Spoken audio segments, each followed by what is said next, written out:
Hello, welcome everybody. So this is the another class of a spoken English classes. In the previous classes we have learnt about the parts of speech, some basic information about parts of speech, okay? जिसमें हमने थोड़ा noun को देखा था, थोड़ा सा pronoun को देखा था, थोड़ा वर्ब, थोड़ा एडजेक्टिव, एडवर्ब, ऐसे करके हमने थोड़े से अपने पार्ट्स ऑफ स्पीचेस देखे थे। अब और टीचर्स की तरह मैं आपको ग्रामर से इंट्रोड्यूस क्यों करवा रही हूँ, बाकी टीचर्स नहीं करवाते हैं, सीधा जाता है हम मैं ये करता हूँ वो करता हूँ, ऐसी चीज़ों को now today I will tell you why I am just adding grammar portion in your spoken classes.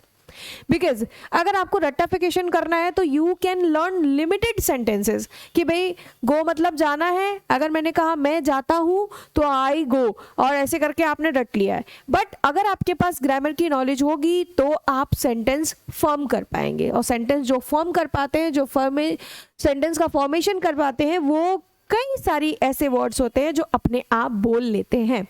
तो कल मैं कुछ पार्ट्स ऑफ स्पीच की प्रैक्टिस भी आप लोगों से करवाऊंगी। एटलीस्ट अगर आप ऐसे बोल रहे हैं कि I want to go there, तो आपको पता हो कि गो वर्ब है ना। शी इज लुकिंग प्रिटी या she has a blue sari, तो आपको पता हो कि जो ब्लू है ना वो एडजेक्टिव है ना।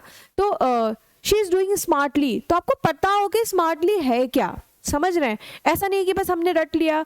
तो आप इंग्लिश की जो ग्रामर पोर्शन को उसको हल्का फुल्का मैं इसमें इंट्रोड्यूस करती ही चलूंगी, क्योंकि वो ज़रूरी है। थोड़ा सा टाइम लगेगा आपको मुझे समझने में कि बाकी कोर्सेज की तरह मैं क्यों इतना स्लो लेके चल रही हूँ आपको, जस्ट बिकॉज मैं नहीं चाहती कि आप वीडियोस को सिर्फ सेव करें, मैं चाह रही हूँ कि आप इससे बोलना भी सीखें। तो अभी हमने डेली रूटीन की बात की थी कि आखिर डेली जब मैं जगता हूँ ऐसे सेंटेंसेस को कैसे बोलते हैं और क्या क्या सेंटेंसेस ऐसे हो सकते हैं। अगर आपको करना क्या है, because you are taking the just online classes, तो मैं आपकी प्रैक्टिस इधर नहीं करवा सकती। बाकी मेरे जो स्टूडेंट पढ़ते हैं वो उनका ऐसे डेली रूटीन पूरा लिखवा दिया, उसके बाद वो स्टेज पर आकर उसको बोलते हैं, उसको एक्सप्लेन करते हैं। मैं उनके इमोशंस, उनकी रेट ऑफ स्पीच, उनके एक्सप्रेशंस को चेक करती हूँ कि how they are serving the letters to the word to just in front of us. Got it. तो अभी आपको क्या करना है, जो डेली रूटीन लिख गया है, जो आपकी नोटबुक में मैंने लिखवा दिया है, उसको आपको क्या करना है, मिरर के सामने बोलना है। अब मैं मिरर के सामने बोलूंगा तो कोई मुझे पागल तो नहीं समझेगा, तो डेफिनेटली पागल नहीं समझेगा, क्योंकि हम प्रैक्टिस कर रहे हैं और आपको अपने वर्ड्स को मेमोराइज, विस्पर करना पड़ेगा। दूसरी चीज़ आपको ये करनी है कि अगर मैं आपसे कुछ भी इंग्लिश का वर्ड बोल रही हूँ तो उस वर्ड को स्टक कीजिए अपने यहाँ पर। बाकी जो भी अपन यहाँ पर लिख रहे हैं, पढ़ रहे हैं, वो आपकी नोटबुक में होना चाहिए। अगर टाइम पास नहीं करना है आपको, ऐसा नहीं है कि सिर्फ देखना है वीडियोस, तो यू कैन एंजॉय और देखते रहिए, उसको निकालते रहिए। But if you really want to learn how to speak English, then definitely you will have to do practice. You will have to use your mirror, just speak in front of mirror, explain yourself. That's hi, my name is Kamini, I am a girl, I am wearing this black coat today I am taking the classes. तो ये कैसे आ रहे हैं, ये तब आ रहे हैं when I start thinking in English. हमारा ब्रेन का क्या करता है, कैसे स्टक करता है, and this is not normal conversation, this is the keys. आपको मैं एक मंत्र बता रही हूँ। अगर if I am sharing something, then definitely it is my own experience and it is experience from the other student, जिनकी क्वेरीज आती हैं कि मैम मैं समझ भी लेता हूँ बट मैं बोल ही नहीं पाता। तो आप क्यों नहीं बोल पाते? सबसे पहली कमी है कि हम स्मॉल टॉक्स पर ध्यान नहीं देते हैं। हम अगर बोलना चाहते हैं तो बड़ा सा सेंटेंस बोलना चाहते हैं, जैसे कि I would like to take coffee with you. अरे आप इतना ही बोल दो, I would like to take coffee. अब बड़ा बोलना है, I would prefer to take coffee with you, actually will you go with me, will you come with me. अब देख रहे हैं आप, ज़रूरी है, मैं कह रही हूँ पहले आप कॉफ़ी का यूज़ कर लें, यही सीख जाए कि this is coffee, it is cup of T, है ना। It is not cup of my T, इसका मतलब होता है कि ये मेरे लेवल की नहीं है। It is not cup of my T मतलब आप मेरे लेवल के नहीं हैं। I am not anybody's cup of T, I am not anybody's cup of T मतलब आप कोई लड़का है, कोई आपको अगर बोल रहा है कुछ भी, आप बढ़िया फ्लर्ट कर सकती हैं, आप बोल सकती हैं I am not your cup of tea, okay, you are not like my cup of tea, समझ रहे हैं। तो अब ये फ्रेजेस और ये आप सीख कर क्या ही करेंगे जब आपको नॉर्मल छोटे से सेंटेंसेस नहीं आते हैं। मोस्टली बच्चे ऐसे हैं जो subject, verb, adjective, adverb, pronoun को ही नहीं जानते हैं और उनको इंग्लिश सीखनी भी है। तो मैं ये नहीं कह रही हूँ कि आपको बहुत बड़ी महारत हासिल होनी चाहिए इनमें, मैं कह रही हूँ कि आपको एटलीस्ट पता हो। कोई बच्चा, आप इतना अच्छा स्पीकिंग बोलते हैं तो कहीं ना कहीं लोगों के मन में आ जाता है कि अच्छा कोई आपसे कोई डाउट पूछ ले तो आपको नॉर्मल एरर्स वगैरह निकालने आने चाहिए। तो मैंने पहला आपको सेंटेंस बताया था कि मैं जल्दी उठता हूँ। आपको ये करना है कि आपको सेंटेंसेस बनाने सीखने हैं बेटा। मैं कभी आपको नहीं बोलूँगी कि जो मैंने स्लाइड पे लिखा है आप इसको याद कर लीजिए, आप इसको रट लीजिए। 98% टीचर्स ऐसे होते हैं जो सिर्फ ये बोलेंगे आप इसको रट लीजिए, आपकी फ्लो आ जाएगी, आपको स्पोकन आ जाएगी। भैया ये मत कीजिए। आपको 4 लाइन आ सकती हैं, लेकिन if you want to just speak in English fluently in front of anybody in office। अच्छा मैं ऑफिस की टॉक याद करा दूंगी। बाई चांस किसी 13वीं में फंस गए, आप त्रयोदशी में फंस गए, तो क्या वहाँ hello how may I help you में बोलेंगे आप? या फिर मैंने चलिए आपको आपकी इंटरव्यू सिखा दिया, बाई चांस इंटरव्यू में वही क्वेश्चन नहीं आए, उसने कोई और क्वेश्चन पूछा। जैसे लोग बाग ये सिखा देते हैं how did you spend your last Sunday, आपने कैसे स्पेंड किया लास्ट संडे, और हम बढ़िया एकदम रट के जाते हैं। बाई चांस उसने ये पूछा ही नहीं, उसने पूछ लिया what is your plan for the next Sunday. अब That's why ratification is not good in speaking। आप रटना है, अच्छे वर्ब्स रटिए, अच्छे फ्रेजेस रटिए, अच्छे इडियम देंगे आपको, अच्छे से ग्रामर मेथड्स देंगे, उनको रटिए। आई गो टू स्कूल मत रटिए, I wake up in the morning मत रटिए। बनाइए, पहले हिंदी बनाइए, हिंदी को इंग्लिश में ट्रांसलेट करिए। धीरे धीरे होगा, स्लोली होगा, बट डेफिनेटली ये होगा। एंड एक टाइम आएगा when you start thinking in English. अभी हम ऐसे सोचते हैं ना मैं वहां जाता हूँ, फिर आप ऐसे बोलेंगे आई गो, मैं, मतलब ऐसा नहीं है कि आपका ब्रेन उसको ट्रांसलेट नहीं करेगा, ट्रांसलेट करेगा, but it will take less time. वो बस बहुत थोड़ा टाइम ले रहा होगा, और वो टाइम ड्यूरेशन धीरे धीरे इतनी कम हो जाएगी कि आपको यही लगेगा अच्छा अब तो मतलब वो बंदा कितना फ्लुएंट है। Got it?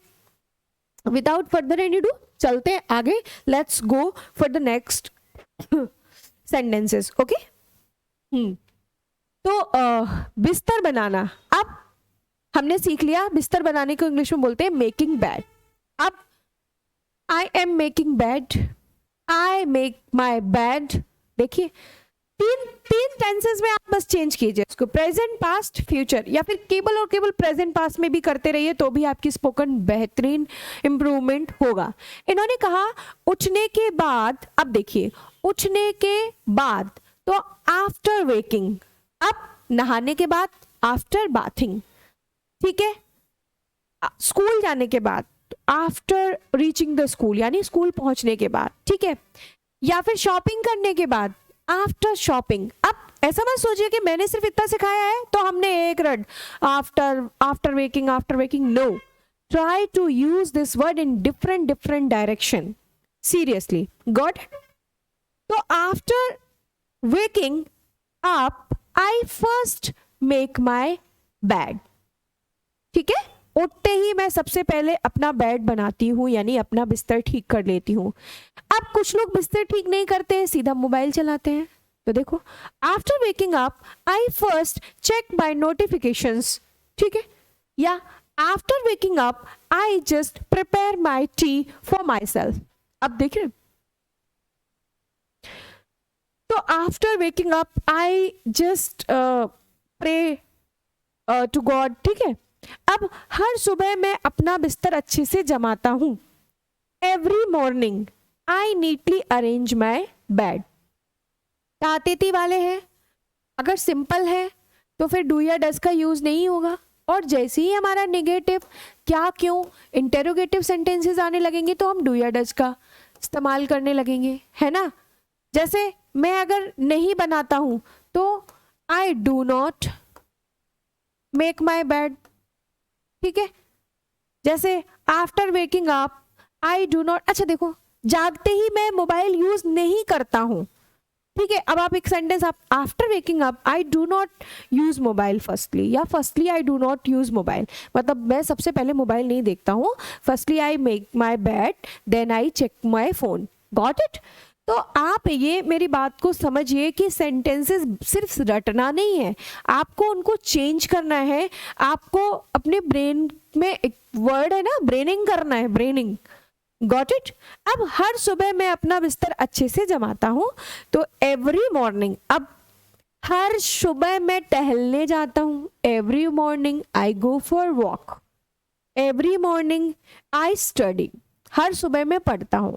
Every morning I just drink lukewarm water. हर सुबह मैं गुनगुना पानी पीता हूँ। अब देखिए मैंने क्या बताया अभी कि सिंपल होगा, तातीती वाला होगा तो आप सिर्फ सब्जेक्ट और प्लस वर्ब कर देंगे और तो कुछ भी नहीं, ठीक है। तो अब मेरा कहने का मतलब ये है कि किसी एक सेंटेंस को रटिए मत, उससे दूसरे बातों को सोचना स्टार्ट कीजिए कि आप आखिर कैसे सोचेंगे और कैसे बनाएंगे उस चीज को। अब देखिए every morning I neatly arrange my bed. फिर देखिए अब बिस्तर ठीक करने के बाद, तो आफ्टर मेकिंग द बेड, अभी देखो आफ्टर वेकिंग अप, जगने के बाद। अब आफ्टर मेकिंग माई बेड या फिर after making the bed I drink lukewarm water. अब मैं नहीं पीता तो कोई बता रहा है तो सामने बोल देते हैं हाँ actually after waking I also drink lukewarm water. देखिए मतलब हम दो फ्रेंड्स के बीच कॉन्वर्सेशन हो रहा है, अभी हमको क्या बोलने लगे, भी वो उसने बोला कि आफ्टर वेकिंग अप आई ड्रिंक ल्यूकवार्म वाटर, मैं बोल रही हूँ कि नहीं मैं तो नहीं पीती हूँ, तो फिर हमें बोलना है या actually after making the bed I take tea, I take tea but I don't drink lukewarm water. सिर्फ और सिर्फ प्रेजेंट इंडेफिनिट प्रेजेंट टेंस में हम चल रहे हैं। कैन यू इमेजिन कि अगर अब आप कितना सोच पाते हैं, आपका थिंकिंग इतना एरिया कितना वास्ट है, किस डायरेक्शन में कितने मॉडिफाई कर सकते हैं आप अपने वर्ड्स को, that is depends on you. अब after making the bed I drink lukewarm water. अब ये देखिए गुनगुना पानी, कुछ लोग लेमन डालते हैं तो आई drink lukewarm water with lemon. Okay, I drink normal water, I drink cold water, ठीक है। फिर मैं दिन की शुरुआत ही गुनगुने पानी से करता हूँ। अब दो फ्रेंड्स हैं, एक ने बोला every morning after waking up या after making my bed I drink lukewarm water. तुम पानी पीने की बात कर रहे हो, मैं तो दिन की शुरुआत ही ल्यूकवार्म वाटर से करता हूँ, है ना। हम बोलते हैं ना कि अरे तुम बात कर रही हो कि तुम थोड़ा बहुत पढ़ते हो या थोड़ा बहुत तुम्हारे यहाँ झगड़ा होता है, हमारे यहाँ तो झगड़े की शुरुआत ही दिन की झगड़े से होती है। तो देखो I start my day with lukewarm water. I start my day. अब देखो I start my day. I start my day. जब आप अपनी लैंग्वेज में अपने एक्सप्रेशन को, अपनी पर्सनालिटी को, अपनी बॉडी लैंग्वेज को इन्वॉल्व करते हैं तो आपकी कॉन्वर्सेशन और ज़्यादा इफेक्टिव होती है। जैसे दो फ्रेंड्स खड़े हैं, एक ने बोला after waking up I drink lukewarm water. Now this is you, okay. अभी आप है कि You drink lukewarm water? Actually, I start my day with lukewarm water. समझ रहे हैं? So this is the difference कि आप जब मैं अपनी पूरी हैंड लैंग्वेज को इस्तेमाल कर रही हूँ जब, तो आप मुझे ज़्यादा देखना पसंद करेंगे या फिर आपको कोई ज़्यादा देखना पसंद करेगा when you will use your body language. That's why लोगों को पर्सनैलिटी डेवलपमेंट सीखना चाहिए और सीखते हैं। हमारे यहाँ तो नहीं, बट अभी बाहर आप कहीं भी जाएंगे तो ये बहुत सीखा जाता है। तो I start my day with lukewarm water.